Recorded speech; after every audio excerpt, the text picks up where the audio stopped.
Good morning, and thank you for coming. My name is Ruth Keidel Clemens. I'm the Program Director for Mennonite Central Committee. MCC is an international, non-governmental organization that strives to share God's love and compassion for all through relief, development, and peace building. MCC has worked in Haiti for 56 years since 1958. All of our work overseas is through partnerships. We work through local partners to support and strengthen and learn from local organizations as they carry out their work to address their needs and priorities.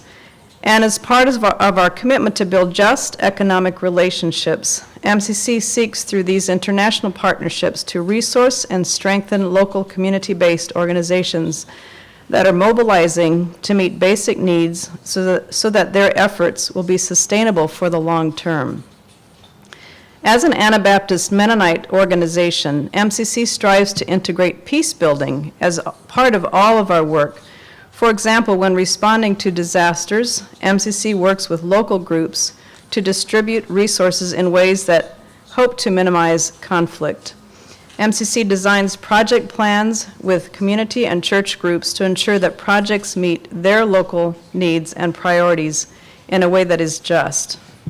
We also place a strong emphasis on advocacy, working through our Washington office here in DC, our Ottawa office in Ontario, and our United Nations office in New York City.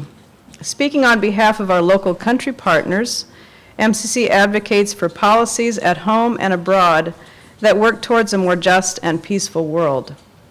We could spend a lot of energy, time, and resources on relief, peace, and development projects, but we find that we often come up against structural barriers that can hinder all of our best efforts. For that reason, we turn to policy analysis and advocacy with dedicated staff in Haiti, DC, Ottawa, and New York. Without advocacy, our work would be incomplete.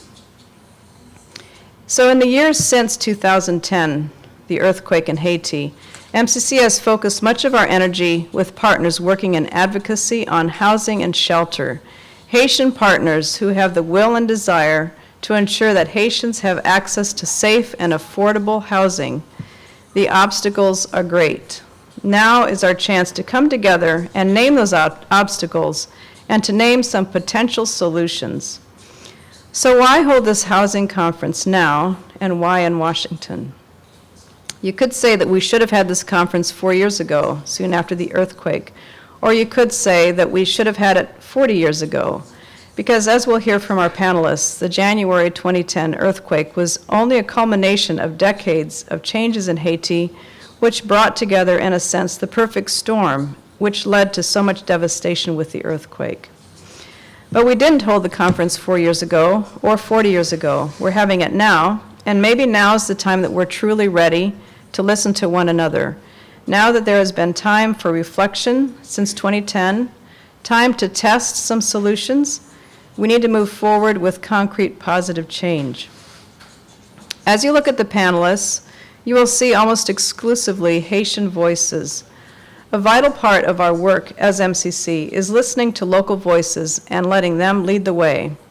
MCC wanted to provide a platform for donors and representatives from the U.S. and Haitian governments to hear our Haitian partners directly and to provide the opportunity for dialogue.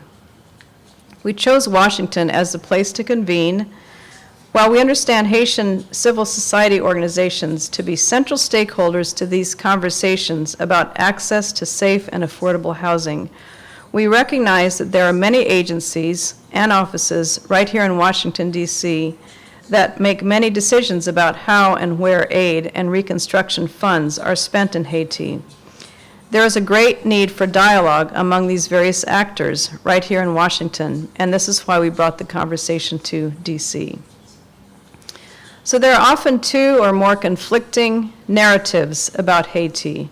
One is that the rubble has been mostly cleared away, tent camps are not front and center in the capital, and so housing is no longer an issue.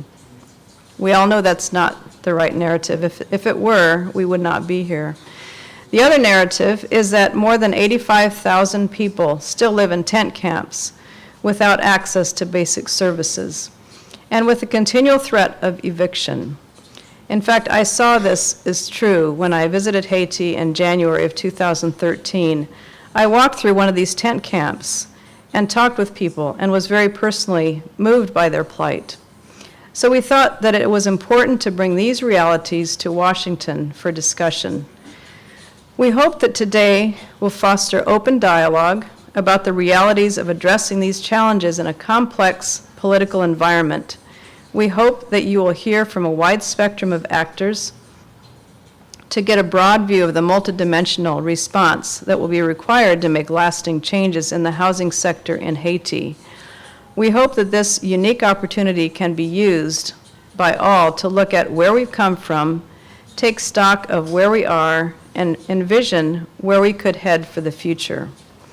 Thank you for coming to this conversation. We really appreciate your interest in Haiti and truly appreciate your presence today.